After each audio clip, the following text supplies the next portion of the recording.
दोस्तों आखिरकार ईरानी वफद की पाकिस्तान में शानदार एंट्री हो चुकी है। वो भारतीय मीडिया जो कि 2 दिन से खबरें चला रहा था कि ईरानी वफद पाकिस्तान नहीं जाएगा, ये मुज़ाकरात नाकाम होंगे, उनकी उम्मीदों पर पानी फिर चुका है। रात के ईरानी वफद की पाकिस्तान में शानदार एंट्री हुई, जिस पर वज़ीर ख़ज़ाना इसहाक़ डार और आर्मी चीफ ने शानदार इस्तकबाल किया। मज़ीद हम देखेंगे कि भारतीय मीडिया हवाले से क्या कुछ कह रहा था। हम चलेंगे वीडियो की जानिब। शांति वार्ता के लिए इस्लामाबाद पहुंच गई है ईरान की टीम।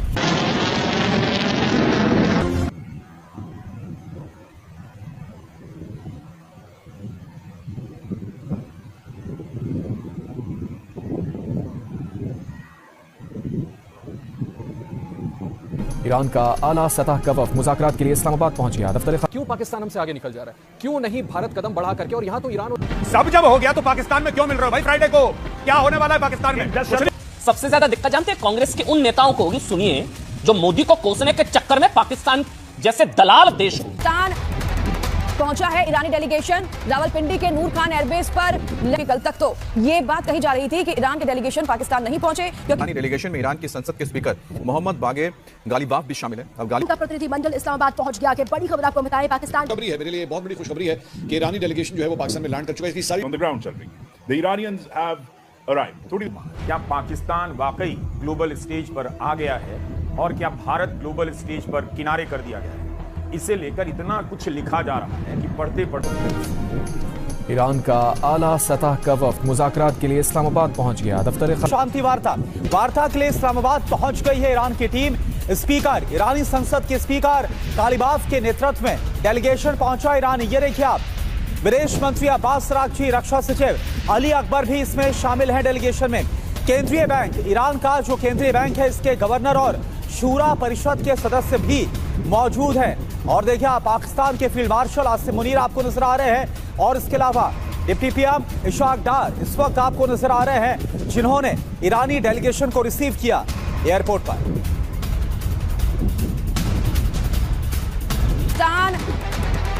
पहुंचा है ईरानी डेलीगेशन रावलपिंडी के नूर खान एयरबेस पर। लैंड हो गया है ईरान डेलीगेशन का विमान। विदेश मंत्री इसहाक़ डार ने इनका स्वागत किया है। मोहसिन नकवी, आसिफ मुनीर भी साथ में दिखाई दिए हैं। तस्वीर आप देख रहे हैं। यूएस के साथ शांति वार्ता में शामिल अब ईरान होगा, क्योंकि अब वो रावलपिंडी में लैंड कर चुके हैं। इस्लामाबाद में बैठक होनी है, यूएस ईरान के बीच शांति वार्ता होनी है, जिसमें हिस्सा लेने के लिए ईरान का डेलीगेशन पहुंच चुका है। आसिफ मुनीर, शहबाज शरीफ उन्हें लेने के लिए पहुंचे। ये तस्वीर आप देखिए, रावलपिंडी में लैंड किया है ईरान के डेलीगेशन का प्लेन, जिसके बाद उनके स्वागत के लिए पहुंचे हैं। पाकिस्तान का ये पूरा आप जो तस्वीर देख रहे हैं रावलपिंडी से, यहाँ पर शहबाज शरीफ, आसिफ मुनीर यहाँ नजर आ रहे हैं आपको ईरान के डेलीगेशन से मिलते हुए। बता दें आपको कि इस्लामाबाद में शांति वार्ता होनी है और उसी के क्रम में ईरान का डेलीगेशन अब पाकिस्तान पहुंच चुका है, क्योंकि कल तक तो ये बात कही जा रही थी कि ईरान के डेलीगेशन पाकिस्तान नहीं पहुंचे, क्योंकि उन्होंने लेबनान पर हमले नहीं होने की शर्त रखी। वहीं इस्लामाबाद में सुरक्षा बढ़ा दी गई है। शांति वार्ता को देखते हुए सुरक्षा बढ़ाई गई है। सुरक्षा चप्पे चप्पे पर सख्त कर दी गई है। कई किलोमीटर तक लॉकडाउन करार दिया है। होटल्स को, ऑफिस को, स्कूल को, सभी को बंद रहने के आदेश दे दिए गए हैं। यूएस ईरान के शांति वार्ता के लिए ये सिक्योरिटी सख्त कर दी गई है। युद्ध विराम पर चर्चा होनी है आज इस्लामाबाद में, और इसी के चलते यहाँ इस्लामाबाद में पूरी तरीके से लॉकडाउन की स्थिति है। और शांति वार्ता के लिए इस्लामाबाद जाते समय ईरानी स्पीकर गालिबाफ ने विमान के अंदर मारे गए बच्चों की तस्वीर पोस्ट की। शांति वार्ता से पहले ईरानी स्पीकर का पोस्ट, गालिबाफ ने युद्ध में मारे गए बच्चों की तस्वीर पोस्ट की। उन्होंने कहा, इस उड़ान में मेरे साथ वो बच्चे हैं जो मिनाब के एक स्कूल में मारे गए थे। मारे गए बच्चों की याद साथ लेकर जा रहा हूँ। ईरानी डेलीगेशन में ईरान की संसद के स्पीकर मोहम्मद बागेर गालिबाफ भी शामिल है। अब गालिबाफ ने इस्लामाबाद में होने वाली बातचीत के लिए जाते समय प्लेन के अंदर की तस्वीर सोशल मीडिया पर पोस्ट की, जिसमें उनके आसपास खाली सीटें उन बच्चों की तस्वीरों से भरी थी जिनकी मौत हुई थी। दरअसल 28 तारीख को यानी 28 फरवरी को जब हमला शुरू हुआ था, उस दौरान ईरान के स्कूल के ऊपर टॉमाहॉक मिसाइल के गिरने से करीब सैकड़ों बच्चों की, 200 से ज़्यादा बच्चों की जान चली गई थी। और उनकी ही तस्वीरों के साथ यहाँ पर मोहम्मद बागेर गालिबाफ नजर आए हैं प्लेन के अंदर। ईरान ने अपने इस मिशन को मिनाब 168 दिया है। गालिबाफ के इस पोस्ट से साफ है कि ईरान अमेरिका से किस लेवल पर बातचीत करने जा रहा है। ईरान ने वार्ता से पहले अमेरिका के सामने 2 शर्तें रख दी हैं, जिससे बाद में दोनों देशों के बीच टेंशन बढ़ गई है। ईरान का डेलीगेशन पाकिस्तान पहुंच चुका है, अमेरिका का डेलीगेशन रास्ते में है। वार्ता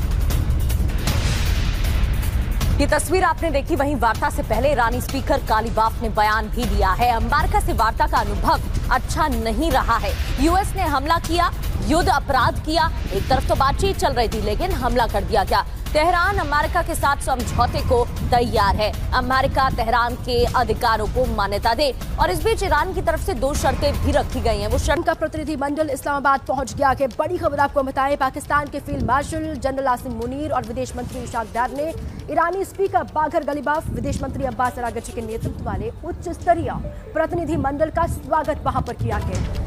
इस्लामाबाद टॉक्स इस शांति वार्ता का नाम रखा गया है, जहां पर शामिल होने के लिए ईरान का डेलीगेशन पहुंच चुका है। ये उसी वक्त की तस्वीर आपको हम दिखा रहे हैं। गालिबाफ और अरागची का इस्लामाबाद में जोरदार स्वागत किया गया। आसिम मुनीर और इशाक डार ने उनको रिसीव किया, उनका वेलकम किया। ये उसी वक्त एयरपोर्ट की तस्वीरें, रेड कारपेट बिछाई गई ईरानी डेलीगेशन के लिए। और वहां पर जब ईरान का डेलीगेशन पहुंचा तो इस तरीके से आसिम मुनीर डेलीगेशन की अगुवाई करता हुआ दिखाई दिया। ईरान के स्पीकर और विदेश मंत्री इस्लामाबाद पहुंच चुके हैं। गालिबाफ और अरागची का जोरदार स्वागत वहां पर हुआ है। हालांकि पहले सस्पेंस बना हुआ था, ईरान का डेलीगेशन क्या जाएगा या फिर नहीं जाएगा, शांति वार्ता का हिस्सा बनेगा भी या नहीं बनेगा, इसको लेकर सस्पेंस था। लेकिन सस्पेंस खत्म हो चुका है। ईरान का डेलीगेशन यहाँ पहुंच चुका है। ये उसी की तस्वीर आप देख रहे हैं। और इस वक्त जब मैं ये वीडियो रिकॉर्ड कर रहा हूँ, The Iranians have arrived. थोड़ी देर पहले ईरानियन डेलीगेशन ने अराइव किया है और इस्लामाबाद में नूर खान एयरपोर्ट पे ये लोग पहुंचे हैं। ये कैसे पहुंचे हैं देखते हैं, साथ सबकी बॉडी लैंग्वेज ऑब्जर्व करें। इस जहाज़ को, जो मिराज एयर का जो जहाज़ है ईरान का, इस जहाज़ को और जो गालिबाफ साहब हैं और जो इस्लामाबाद टॉक्स का जो वेटिंग लाउंज है, उसमें हम बराह रास्त आपको बताते हैं कि एग्जैक्टली चक्कर क्या है। चक्कर ये है कि ये बड़ी हाई पावर्ड मगर काफ़ी स्ट्रेटिजिक किस्म की ये डेलीगेशन है। इसमें अगेन रिपीट करता हूँ, फॉरेन मिनिस्टर अरागची, रज़ा मीरी मुक़द्दम जो एम्बेसडर हैं पाकिस्तान के, वो हैं। अली अकबर अहमदियान जो member of the supreme national security council, Ali Bagheri Kani deputy to supreme national security council, Ismaili Ahmadi जो प्रेसिडेंट है नेशनल डिफेंस यूनिवर्सिटी के, उनकी, मोहम्मद जाफरी जो assistant to the secretary supreme national security council, Nasser Hemmati जो governor हैं central bank of Iran. क्या पाकिस्तान वाकई global stage पर आ गया है और क्या भारत ग्लोबल स्टेज पर किनारे कर दिया गया है? इसे लेकर इतना कुछ लिखा जा रहा है कि पढ़ते पढ़ते आंखें धुंधली हो जा रही हैं। आखिर पाकिस्तान ने इतनी बड़ी बाजी कैसे मान ली? आपको याद होगा, बोर्ड ऑफ पीस की पहली बैठक में ट्रंप ने सबके सामने शहबाज शरीफ को खड़े होने के लिए कह दिया और वे खड़े भी हो गए। उस वक्त उनका चेहरा कैसा तो हो गया। उस दिन मुझे यही लगा कि अच्छा हुआ हमारे जैसे लोग पीएम सीएम नहीं हैं, वरना वहीं पर कागज कलम फेंक कर चले आते कि रखो अपनी क्लास। या ट्रंप का अहंकार था कि वे किसी देश के प्रधानमंत्री को स्टैंड अप सिट डाउन करा सकते हैं। लेकिन 1 महीने के भीतर वही ट्रंप अपने राजनीतिक करियर को बचाने के लिए शरीफ पर निर्भर हैं। शरीफ स्टैंड अप की पोजीशन में हैं और ट्रंप सिट डाउन कर रहे हैं।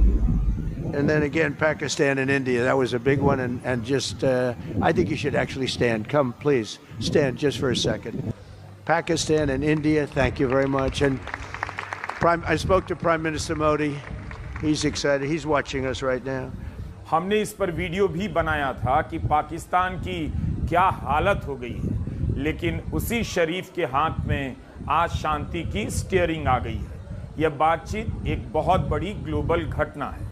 पाकिस्तान को ग्लोबल मंच तो मिला है, लेकिन आप इस एक घटना को फिलहाल अलग कर दें थोड़ी देर के लिए और इसके पहले के ग्लोबल संकटों और मंचों में भारत की ग्लोबल भूमिका की बात करें, याद करें, तो वहां से भी आपको इस समय की घटना को देखने में मदद मिल जाएगी। क्या पहले की ग्लोबल घटनाओं में भारत की कोई भी ठोस भूमिका आपको दिखाई दी?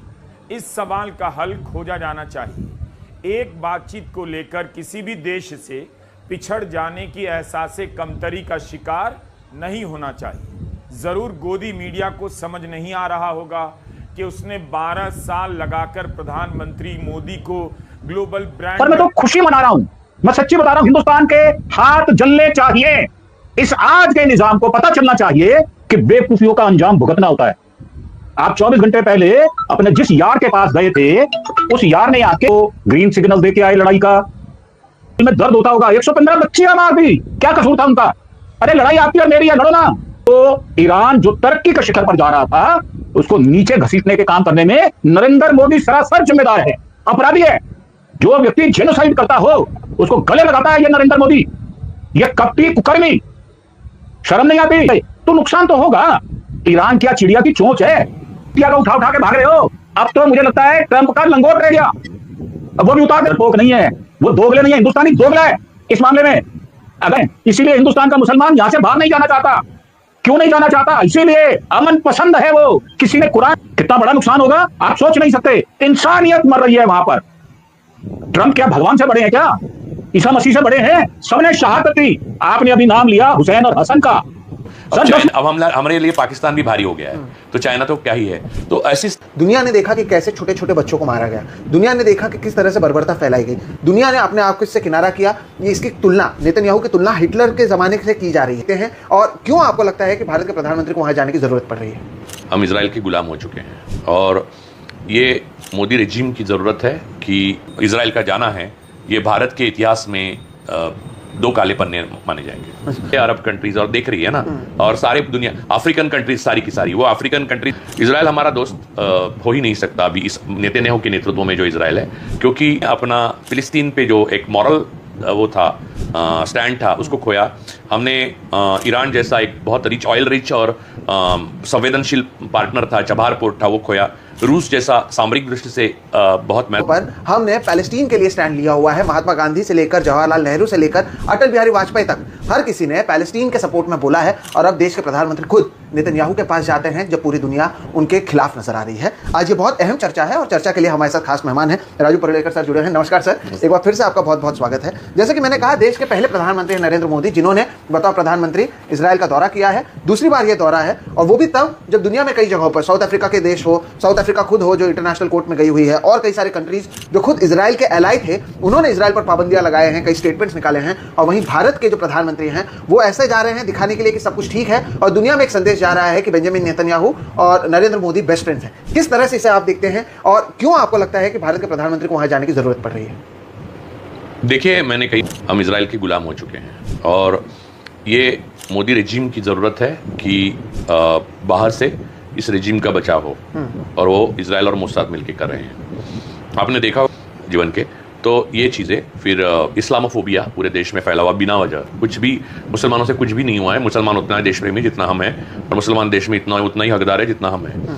लेकिन ये इस्लामोफोबिया और फिर बुलडोज़र न्याय, ये सारा देखिए एसओपी जो है वो इजराइल ने गाजा में जो अपनाया हुआ है वही हमने अपनाया इस देश में। पहले कश्मीर में अपनाया, फिर पूरे देश में अपनाया। और इजराइल हमारा दोस्त हो ही नहीं सकता अभी इस नेतन्याहू के नेतृत्व में जो इजराइल है, क्योंकि दोस्त जो देश होता है, देश का मतलब क्या है? देश का मतलब मोदी नहीं, देश का मतलब नेतन्याहू नहीं, देश का मतलब देश के लोग। तो जो भारत को क्या जरूरत, भारत की इजराइल को क्या जरूरत है, यानी नेतन्याहू को स्पेशली, देखो नेतन्याहू और मोदी शासन में सिमिलरिटीज बहुत है। नेतन्याहू के खिलाफ भी भ्रष्टाचार के बहुत सारे आरोप लगे हुए हैं। जी तो दोस्तों, ये थी आज की हमारी वीडियो। मजीद अगर आप इस तरह की वीडियो देखना चाहते हैं और भारतीय मीडिया रिएक्शन सुनना चाहते हैं पाकिस्तानी पॉलिटिक्स और मजीद खबरों के हवाले से, तो हमारे इस चैनल को बेल की घंटी के साथ जरूर सब्सक्राइब करें। मिलते हैं अगली वीडियो में, तब तक के लिए इजाजत दें। अल्लाह हाफिज। पाकिस्तान जिंदाबाद।